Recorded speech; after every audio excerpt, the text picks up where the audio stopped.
ṣẹ̀ṣẹ̀ àgbà ló tọrọ ọba ló torí eyín fọ olúwalé alẹ́lẹ̀ yìí o nkárẹ̀ ọkùnrin ogo jìngbìtì gúdúgúdú wájà bí jíwọ̀lú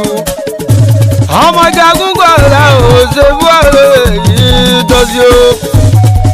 orí tí a dà lé o ti dé ọmọ alágógódé o àrùn tó lè jìgbára lẹ́kẹ̀ẹ́ ìbàrà àdíjọ́ ló máa dání àtọ́ba tí kò lọ́yẹ̀rọ̀yẹ̀rọ̀ o nínú àgógó dẹ́ni tí wá sáyé o ọmọdé àgógó aláàlẹ́ yìí o ó kú oríire ti jagun mọ́lú Ààrẹ Ọ̀nà Kakanfò ilẹ̀ Yorùbá tí Gani Adams di 15 Ààrẹ Ọ̀nà Kakanfò ilẹ̀ Yorùbá igi àdùbí olóòzàmọ̀ lẹ́tọ́ ibà tí ń gbàdọ̀balẹ̀ ibà o a kú oríire lápapọ̀ ẹ̀yin ọ́fíìsì ilẹ̀ Yorùbá káfàtà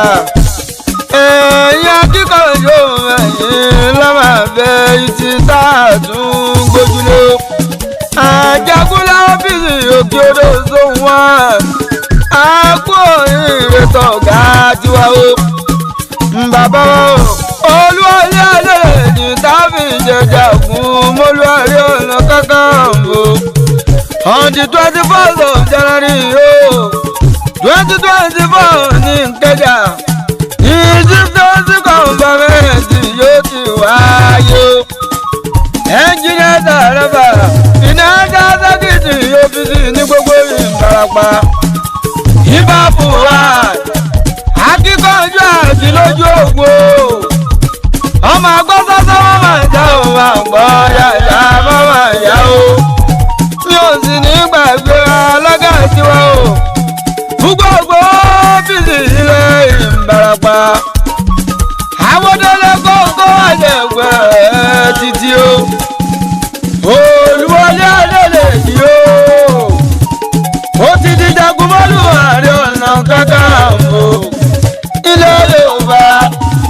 pẹ́pẹ́ lóhùn ṣe lára o kọ́ máa ṣe kọ́jú kú o